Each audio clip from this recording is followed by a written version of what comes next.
The threat of nuclear warfare is a threat to all of us. How can we live with this threat? Our best life insurance may be summed up in 4 words. Stay alert. This will take some doing on your part. It will take ingenuity. It will take fervor. It will take the desire to survive. And it need not take a lot of money. All you'll need is shelter and common sense. Nature packs more power into a thunderstorm, a volcano, or an earthquake. Since we like our foods concentrated and readily available for use, we might label our nuclear weapons instant death. There's no doubt about it. If you live within a few miles of where one of these bombs strike, you'll die instantly. You'll also die if you live downwind from where the bomb falls, even a few hundred miles away. It may be a slow and lingering death, but it would be equally as final as the death from the bomb blast itself. You'll die unless you have shelter. Shelter from the intense heat and the radiation that is the byproduct of a nuclear explosion. Some of this radiation disappears in the twinkling of an eye. Some of it lingers for thousands of years. You must have protection against that radiation. A home shelter can provide that protection.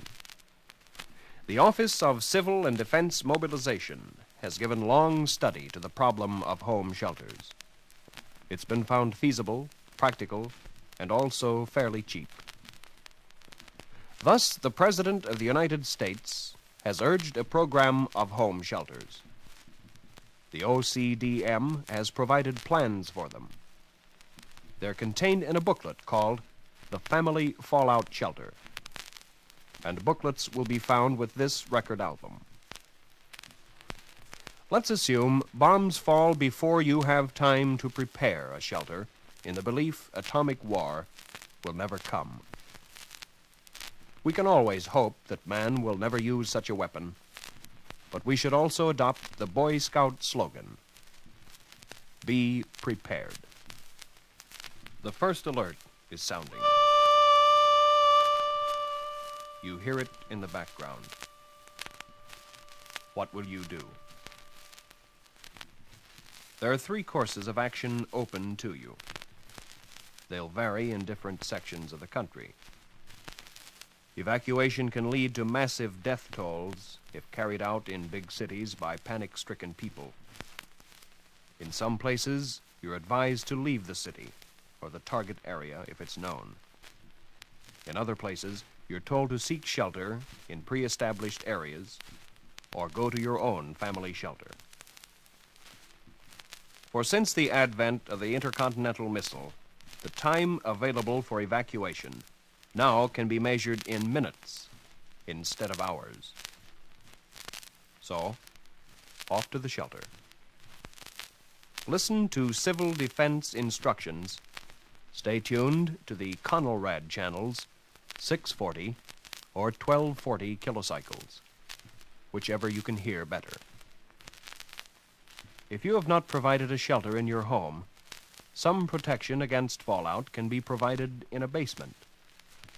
If you don't have a basement or a storm cellar, seek a room in the center of the house, away from windows. Listen to civil defense instructions. You should have a battery-operated radio and an extra supply of batteries in case of power failure.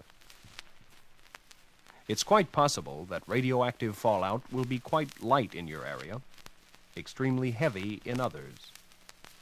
Your civil defense authorities will tell you. It may be safe for you to leave your house after a few hours, or it may be as long as 2 weeks or more. 2 weeks with very little food or water, tension, unaccustomed closeness. 2 weeks with sanitary facilities most likely not operating. No lights, no phone, just terror. But you will be alive to enjoy these small problems. Many thousands may be dead and wounded.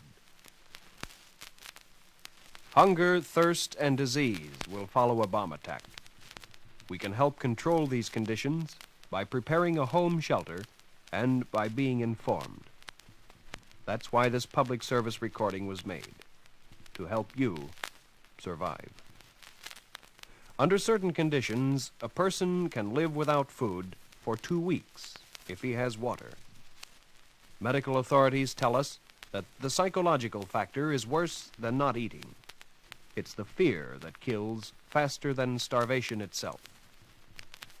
But it's wiser and far more comforting to provide shelter, food, water, and sanitary conveniences if we hope to live after a bomb falls. Let's take a look at the family-type shelters. These have been devised by experts: Stanford Research Institute, Army Signal Corps, and Naval Radiation Laboratory. They've been tested against atomic weapons at the vast Nevada test site.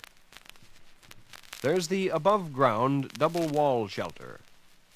Expensive, but capable of withstanding blast as well as fallout in most cases. There's the basement concrete block shelter, if your basement's big enough for it. The underground reinforced concrete shelter can be built as a basement within a new house, or it can be buried in the backyard. There's the pre-shaped metal arch shelter, a half-dome of corrugated iron culvert covered with earth, or the reinforced concrete pipe shelter set on end below ground.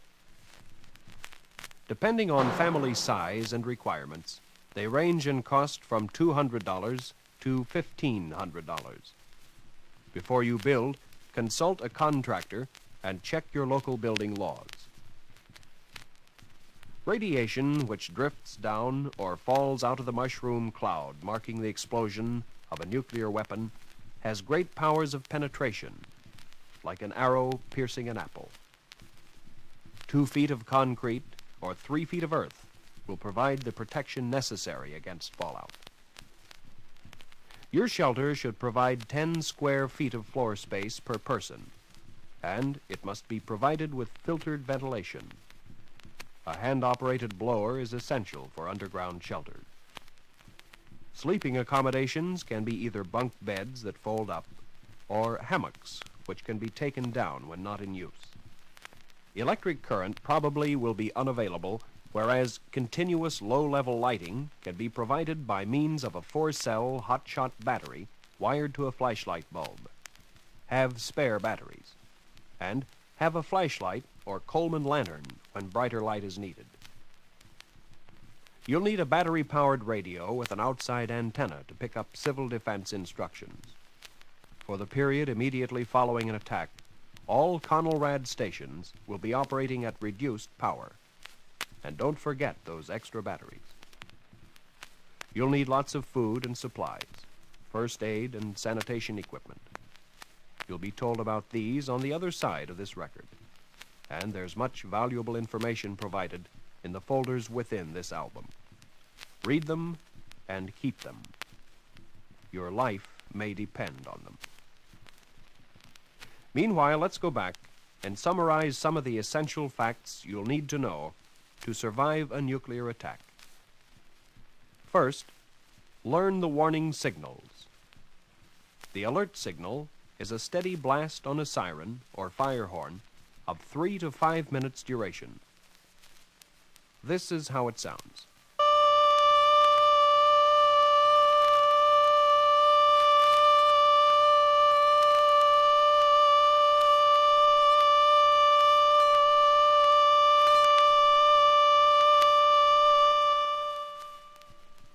The take cover signal is a wailing tone or a series of short blasts of 3 minutes duration.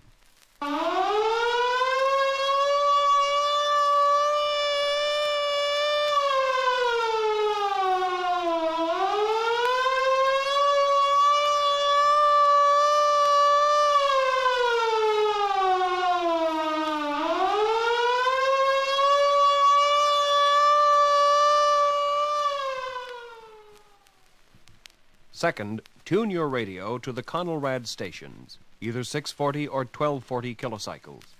Listen carefully to the instructions. Your life depends on how well you follow them.